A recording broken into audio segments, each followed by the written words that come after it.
Vous suivez la télévision Isanganiro. Bienvenue, chers téléspectateurs, à ce journal dont voici les principaux titres.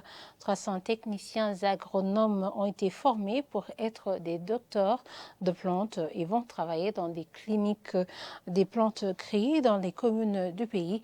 Le ministre de l'Agriculture a expliqué que ce projet s'inscrit dans le cadre d'augmenter la production agricole de la population.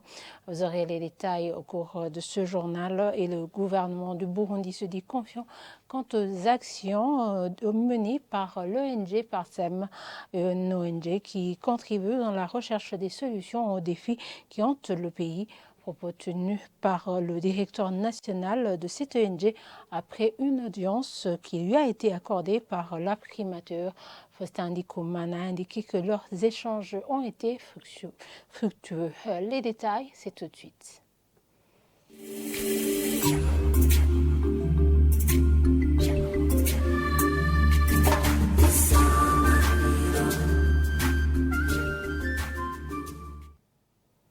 Encore une fois, bienvenue, chers téléspectateurs. L'obtention de la révision du budget programme des communes à mi-parcours est le temps nécessaire pour remplacer dans le conseil communal un membre ayant changé de parti politique.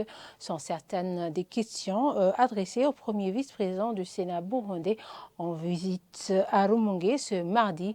À certaines de ces questions, Mme Denise Ndadaye a donné des orientations, mais à d'autres, elle a promis de les transmettre aux échelons supérieurs. Le point avec Moïse Misago.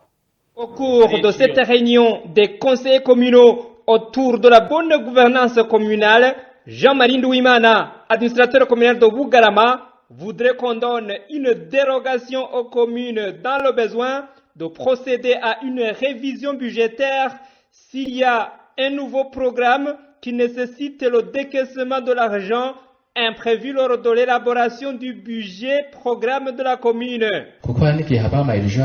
Mais mes sons de cloche chez Minani Augustin, administrateur communal de Rumongue, qui trouve difficile la non-intervention de la commune, par exemple pour des écoles endommagées par des intempéries ou un pont cassé, rendant difficile, voire impossible, les relations entre les quartiers. À ces préoccupations, Denis Ndadaye, premier vice-président du Sénat burundais, qui animait cette réunion, demande plutôt l'application de cette politique, quitte à l'évaluer par après. Une autre question soulevée est la précision sur le temps nécessaire pour remplacer au conseil communal un conseiller qui a changé de parti politique, puisque selon l'intervenant, certains des conseillers communaux continuent de siéger alors qu'ils ont publiquement quitté le parti qui les avait mandatés. Sur cette question, la sénatrice Denise Ndadaye semble dans un premier temps ne pas l'avoir comprise avant de promettre de la soumettre à l'échelon supérieur. Cette réponse est évasive selon les conseillers communaux issus du parti CNL qui compte dans les rangs de ce parti 5 conseillers communaux dans les communes Buyengero, Burambi et Bugarama ayant viré ailleurs ou n'étant plus disponibles mais qui n'ont pas encore été remplacés. Cela va faire bientôt 2 ans selon leur dire. Et c'était un reportage de notre confrère Jean-Pierre Misago, et non Moïse Misago. Et continuons ce journal par cette page de l'économie. Le gouvernement de Burundi se dit confiant par rapport aux actions menées par la Parsem, l'ONG qui contribue dans la recherche des solutions aux défis qui hantent le pays. Une déclaration du directeur national de la Parsem ce mercredi au lendemain d'une audience qui lui a été accordée par le Premier ministre burundais. Faustin Ndikoumana a indiqué que leurs échanges ont porté beaucoup plus sur des questions en rapport avec l'économie et la bonne gouvernance. Je vous propose de le suivre. Nous avons analysé la situation actuelle, l'état des lieux. Nous avons vraiment analysé sans fond fouillat la situation. Nous avons constaté que le Burundi, vraiment, il y a beaucoup de défis qui hantent notre et qui nécessitent une panacée bien méditée, bien pensée, avec sagacité et avec rationalité. Et donc, sur ce point, nous avons été constatés quand même qu'aujourd'hui, nous constatons que le pays a des problèmes. Maintenant, il ne faut plus y aller par 4 chemins. Le constat est consensuel. Nous le voyons de la même façon. Il faut aller à la recherche de cette panacée. Deuxièmement, nous avons analysé les relations entre la société civile et le gouvernement qui ont évolué en dents aussi depuis une certaine période. Vous savez, des fois les relations étaient tendues suite au contexte. Il y a des organisations qui ont été suspendues à maintes reprises, dont la nôtre.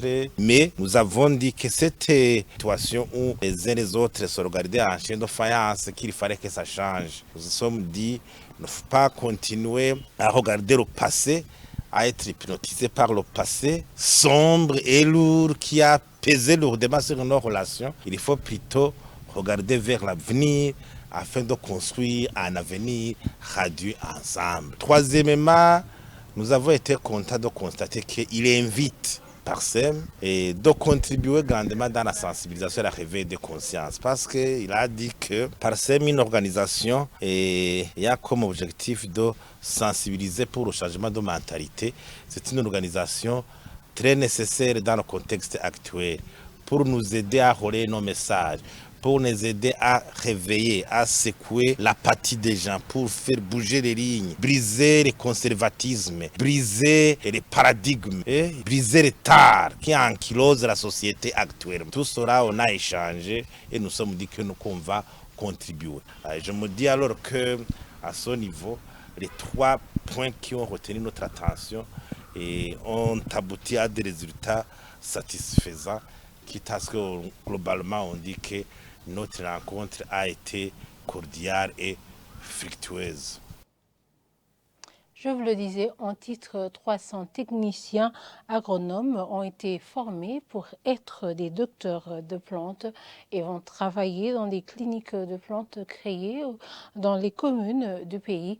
Le ministre de l'Agriculture a expliqué que ce projet s'inscrit dans l'objectif d'augmenter la production de la population dans tout le pays. Il leur a demandé une franche collaboration avec les agri-éleveurs. Il leur a poussé à bien utiliser le matériel qu'on leur a donné pour augmenter le revenu du ménage. Le point avec Blaise Pascal Kalalomié. 310 techniciens agricoles, dont 255 qui sont chargés des soins des plantes et 55 formateurs, vont tous suivre de près les cultures de la population dans les différentes communes du pays, 2 agents par commune. Ils sont déjà formés par le projet PlantWise, projet exécuté en collaboration avec l'ISABU, et un kit de travail a été distribué depuis ce mardi. Ils vont travailler dans 118 cliniques des plantes disséminées dans toutes les communes du pays, à l'exception de la mairie de Bujumbura, comme l'explique le coordinateur du dit projet. C'est ce mardi que le ministre de l'Agriculture, Élevage et Environnement a solennellement lancé au chef-lieu de la province Karoussi les activités de ses agents techniciens appelés docteurs des plantes. Au cours de ces cérémonies, le ministre Sanctus Niragira a expliqué que l'exécution de ce projet s'inscrit dans l'optique de l'augmentation de la production de la population burundaise.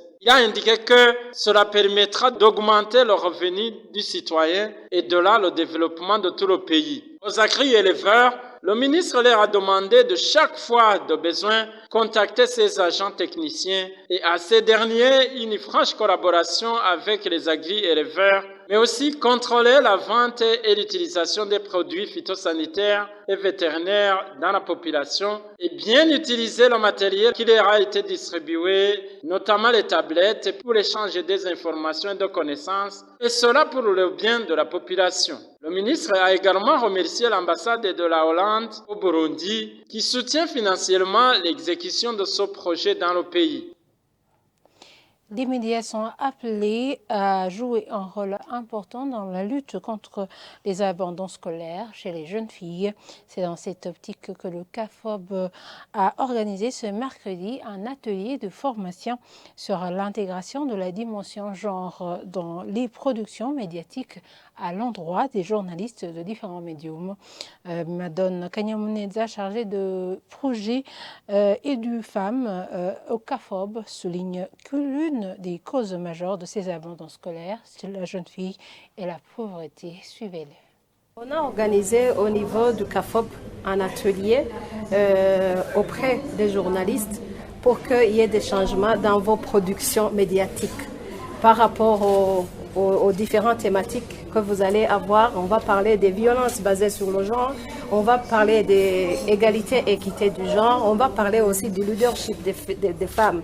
Alors, on a organisé ça pour que vous, les journalistes qui sont écoutés par la grande population, que vous soyez plus sensibles au genre dans vos productions médiatiques. Par rapport à notre projet qui est le projet Éducation des filles pour un avenir meilleur, que les filles puissent rester à l'école et même continuer les écoles, même terminer même l'université, même avoir d'autres diplômes pour que pas seulement la fille qui soit autonomisée, mais que la famille aussi en général arrive à trouver des solutions par rapport aux problèmes rencontrés dans nos familles. Les obstacles déjà identifiés dans la zone d'intervention, entre autres, je dirais la pauvreté de la communauté. Les familles préfèrent que ce soit les garçons qui aillent à l'école. On les fait rester à la maison pour aider. La famille peut-être les envoyer travailler comme des domestiques. Entre autres, je dirais, il y a des grossesses non désirées. Les élèves, les filles sont souvent victimes des violences basées sur le genre qui occasionnent des grossesses non désirées. Il y a aussi les mariages précoces. Les familles disent, toi tu as déjà 18 ans, il faut quitter l'école, il faut être à la maison, fonder une famille. Voilà pour dire que les mœurs sont aussi quelque part, ils bloquent le métier des filles à l'école. Il y a aussi la négligence aussi des parents qui ne se soucient plus de l'éducation, que ce soit des filles et des garçons. Et souvent pour les filles, c'est plus compliqué, on dit il faut rester à la maison. Et voilà, c'est ici que nous clôturons ce journal. Merci de nous avoir suivis et très bonne suite au programme sur la télévision Isanganiro.